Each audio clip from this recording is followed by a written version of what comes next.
सत्संगत जी प्रेम और सत्कार से कहना जी धन निरंकार जी। सत्संगत जी दास विनती कर रहा है, दास से त्रुटि हो जाए तो अपने घर के बालक समझकर क्षमा करिएगा। सत्संगत जी मनुष्य के जीवन का सबसे बड़ा रहस्य है सत्संगत जी मृत्यु का है, और सबसे जो उससे भी बड़ा रहस्य है पुनर्जन्म। कई बार हम किसी छोटे बच्चे को देखकर चौंक जाते हैं कि वह कैसे पुनर्जन्म की तरह बातें करता है, कैसे किसी पुरानी घर को बिना देखे पहचान लेता है, या कैसे किसी व्यक्ति को देखकर रोने या हंसने लगता है जैसे कोई पुराना संबंध हो। अक्सर कहते भी हैं, देखो इसमें दादाजी की शक्लें नजर आ रही हैं, इसमें दादी जी की शक्लें नजर आ रही हैं, जैसे कोई पुराना संबंध हो। क्या यह मात्र संयोग होता है या इसके पीछे कोई दिव्य रहस्य भी छुपा होता है? जानेंगे सतगुरु बाबा हरदेव सिंह जी महाराज के द्वारा। सतगुरु माता सुदीक्षा जी महाराज के वचनों में हमें यह शिक्षा मिलती है कि आत्मा अमर है और उनका कोई न कोई उद्देश्य होता है। हर जन्म में यह उद्देश्य तब तक अधूरा रहता है जब तक आत्मा परमात्मा से जुड़ न जाए। यह कहानी एक ऐसे परिवार की सुनाए जा रहे हैं जिसने अपने ही घर में जन्मे एक बालक के जो अपने दिवंगत पिता को देखा, और इस रहस्य का खुलासा तब हुआ जब सतगुरु की कृपा दृष्टि ने सब कुछ स्पष्ट कर दिया। तो आइए इसे गहराई से सुनते हैं, रोमांचित होकर के, और अंत तक चौंका देने वाली जो ये कहानी है। तो चलिए उस कहानी की ओर बढ़ते हैं। एक ऐसी कथा जो अंधविश्वास नहीं बल्कि आध्यात्मिक जागृति पर आधारित है। सत्संगत जी इस वीडियो में बहुत ही अच्छे ज्ञान के साथ अच्छी बाणी भी सुनने को मिलेगी। चैनल पर नए होंगे सब्सक्राइब करिएगा और इस वीडियो को पूरा देखने की कोशिश करिएगा, क्योंकि आइए समझते हैं क्या सच में उसी घर में मृत्यु जिस घर में होती है उसी घर में पुनर्जन्म होता है।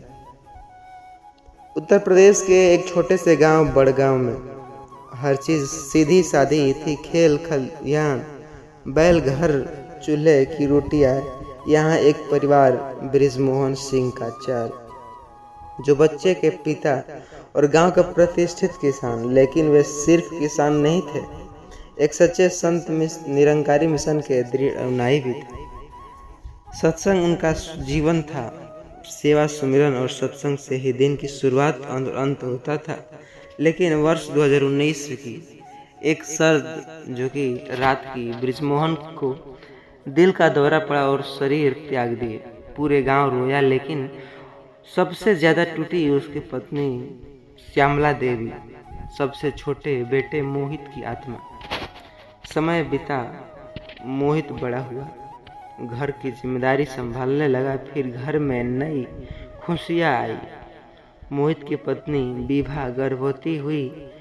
पूरा घर उत्सव में रंग में रंग गया था। जब बच्चा पैदा हुआ तो सभी चौंक गए। बच्चे ने पैदा होते ही एक बहुत अलग व्यवहार दिखाया, जैसे मानो बूढ़ी आत्मा जो आदमी जो सबसे बड़ी बात करता हो उनसे जो तीसरी दिन अपनी दादी श्यामना जो कि श्यामा देवी की ओर देखकर मुस्कुराया। वही हरकत जो बृजमोहन सिंह अपने हाथों से किया करता था, अंगूठों से कानों को छूकर मुस्कुराना, यह किसी ने नहीं सिखाया था।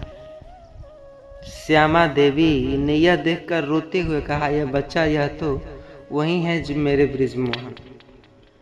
सब लोग पहले तो हंसे, फिर धीरे धीरे उस बालक के व्यवहार को देखते गए और चौंक गए। उसने एक बार सत्संग हाल में ही फोटो को देखकर हाथ जोड़ने की कोशिश किया, जबकि उसे किसी ने नहीं सिखाया था। जब सतगुरु की तस्वीरें देखी तो जोर से हंसने लगा, जैसे कोई पुरानी याद आई हो उसे। उसने किसी को बताया नहीं, पर उसके पास बैठने से अजीब सी शांति मिलती। एक दिन गांव में निरंकारी समागम हो रहा था।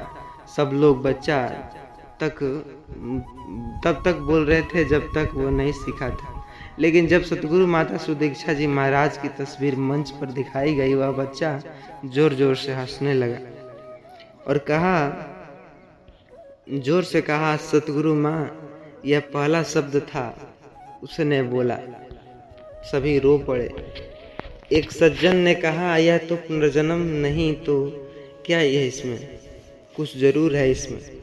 श्यामा देवी ने दिल्ली जाकर सतगुरु माता जी से मिलने की सोची। जब वह बच्चा लेकर सत्संग भवन पहुंची गई तो जो सतगुरु माता के चरणों में बच्चे को रखा गया, तो माता ने जो सिर्फ इतना कहा, यह आत्मा सेवा अधूरी छोड़ गई थी, इसे पूरा करने के लिए लौटी है, इसे सेवा में लगने दो। इस एक वाक्य ने सब कुछ स्पष्ट कर दिया। इस घटना के बाद बड़ा गांव में सत्संग का प्रकाश और तेजी से फैला।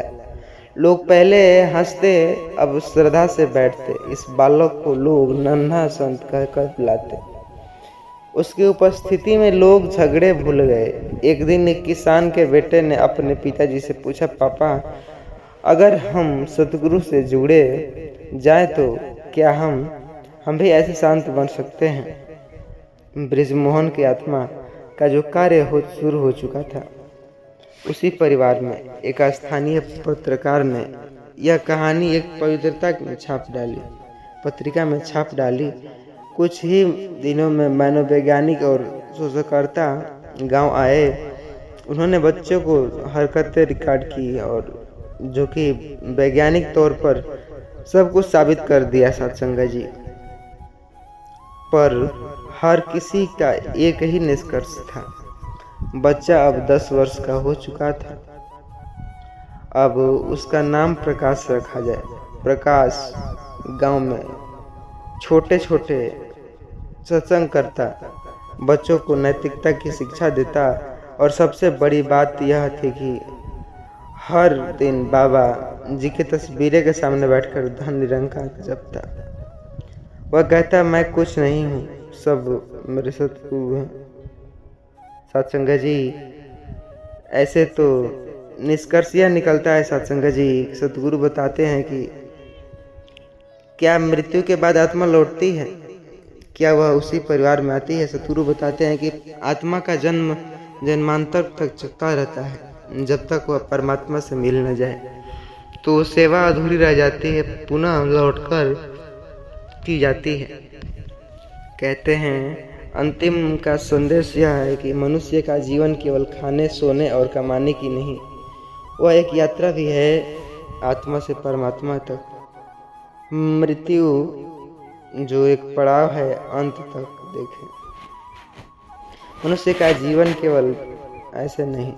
तो सत्संग जी, ऐसा करता हूँ आपको यह वीडियो पसंद आई होगी। चैनल पर नए होंगे सब्सक्राइब करिएगा और इस वीडियो को सभी मित्रों के साथ व्हाट्सएप के जरिए शेयर ज़रूर करिएगा, ताकि हर कोई इसे फ्री में देख सके। सत्संग जी, अक्सर आपने सुना होगा, कहते हैं मरे हुए लोगों की ये ऐसी चीज़ें न लेना, कहते हैं विनाश का कारण बनेगा, आप न लेना। पर क्या है इनके पीछे का राज, जानेंगे सत्संग जी। भारत एक ऐसा देश है जहाँ हर कोने में परंपराएं, विश्वास और अंधविश्वास गहराई से जुड़े हुए जमाने हुए हैं। खासकर मृत्यु से जुड़ी हुई कुछ बातें हमें पीढ़ियों से बताई जाती है। मरे हुए इंसान की चीज़ें मत लेना, नहीं तो अशुभ होगा। उसके कपड़े, चश्मा या बिस्तर मत रखना, विनाश आ जाएगा। या फिर उसके गहने या घड़ी पहन ली तो उसकी आत्मा पीछा करेगी। पर सवाल ये उठता है कि क्या ये बातें सिर्फ अंधविश्वास है या इनके पीछे कोई आध्यात्मिक वैज्ञानिक सच्चाई भी छिपी है?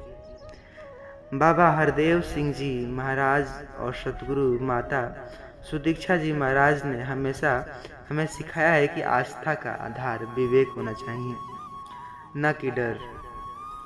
जो बात सत्य है वो तर्क और अनुभव दोनों की कसौटी पर खरी उतरेगी। यह कहानी उसी मार्गदर्शक से प्रेरित होगी, एक ऐसी कहानी जो आपको झकझोर कर रख देगी, सोचने पर मजबूर कर देगी और अंत में रुला भी सकती है। तो प्लीज़ विनती है आपसे, चैनल पर नए होंगे सब्सक्राइब करिएगा और अंत तक ज़रूर देखिएगा, तभी तो वो समझ पाएंगे कि आखिर क्या होता है। कहानी शुरू होता है स्थान मध्य प्रदेश का एक छोटा सा गांव अंजनपुर। राघव 28 वर्ष का, जो स्कूल टीचर, आध्यात्मिक लेकिन तर्कशील। राघव की अम्मा जो बूढ़ी दादी, जो गांव की प्राचीन मान्यताओं पर विश्वास रखती। नीलम राघव की पत्नी, एक नर्स। भूरे बाबा जो कि गांव के एक पुराने संत, जिनकी बाड़ी भविष्यवाणी जैसी मानी जाती। राकेश राघव बचपन का दोस्त, जिसने वो अपने पति की मृत्यु के बाद उनकी चीजें रख लेता है।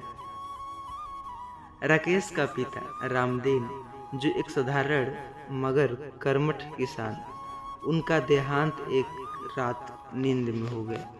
पूरे गांव में सन्नाटा पड़ गया।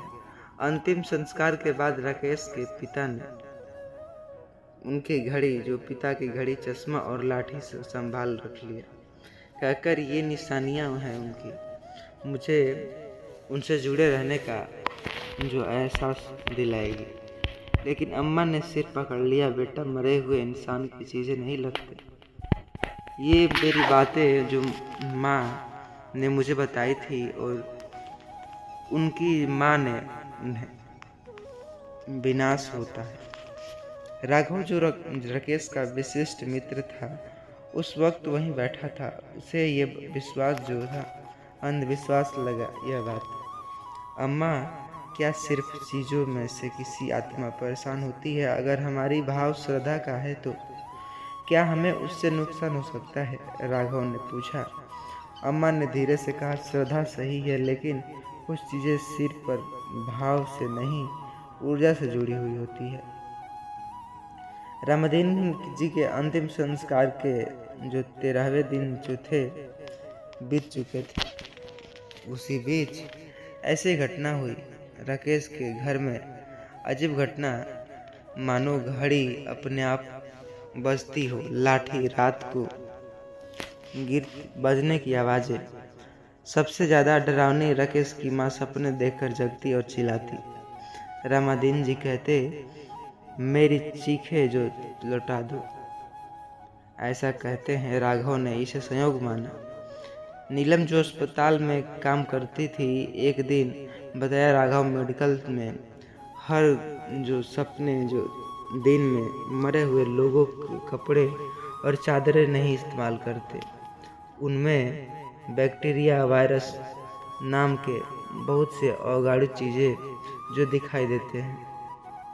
शायद अम्मा की बातों में कुछ गहराई होगी, शायद सच कह रही होंगी। कुछ हफ्ते में राकेश की फसलें सूखी, बैंक से लोन गया। अचानक बेटा, उसकी पत्नी बीमार पड़ गई। उसके छोटे बेटे को स्कूल में निकाल दिया गया, क्योंकि गांव में कानाफूसी शुरू हो गई। मरे हुए लोगों की चीज़ें नहीं पहनते, शायद ये घर में इसके यूज होते हैं, उनसे संक्रामक बीमारियां भी उत्पन्न होती है। राघव जो अब देख रहा था वो विचलित हो रहा था। जो बाबा के पास पहुंचा, बाबा से कहा, जो गांव के बाहरी झोपड़ी में रहते हैं। उन्होंने राघव को ध्यान से देखा और बोला, मरे हुए की 3 चीज़ें कभी नहीं रखनी चाहिए।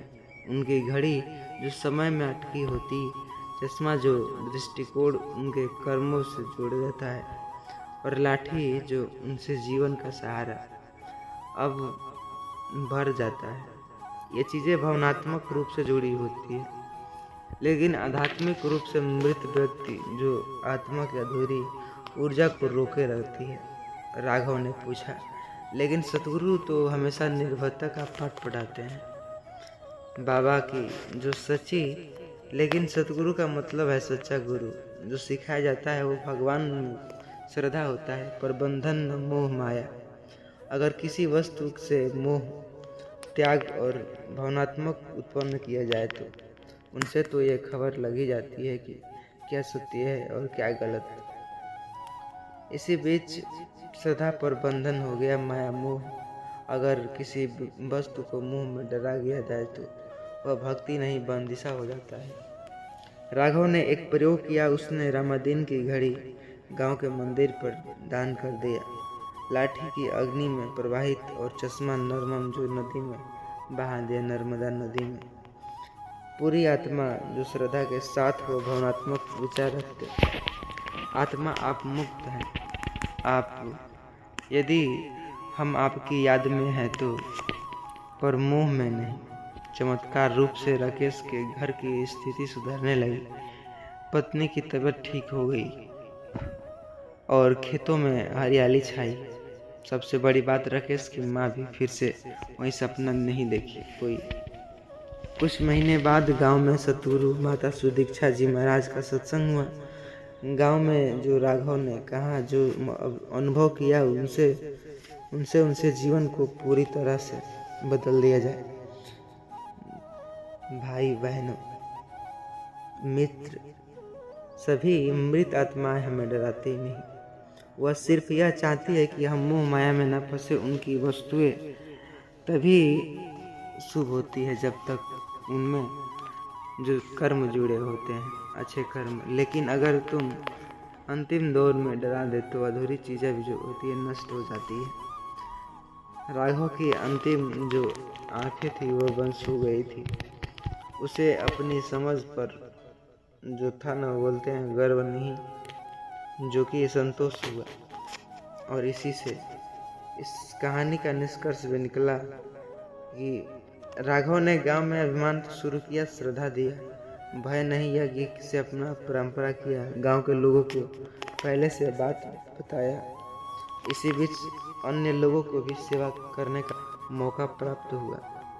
इस कारण इस संसार में इस कहानी का सार यह कहता है कि मरे हुए लोगों की जिन चीज़ें कभी नहीं लेना चाहिए। यह भावनात्मक ऊर्जा जो सत्य की वाणी और ऐसे ऐसे तमाम प्रकार के विचारे हमें जो सुनने को मिलते हैं सत्संग जी सतगुरु हमें सिखाते हैं कि ज्ञान ही सच्चा प्रकाश है। जहाँ श्रद्धा है वहाँ डर नहीं होना चाहिए, और जहाँ मोह है वहाँ मुक्ति नहीं हो सकती। जो तीन चीज़ें मृत व्यक्ति को नहीं लेता, घड़ी, चश्मा और लाठी, वे प्रतीक हैं उन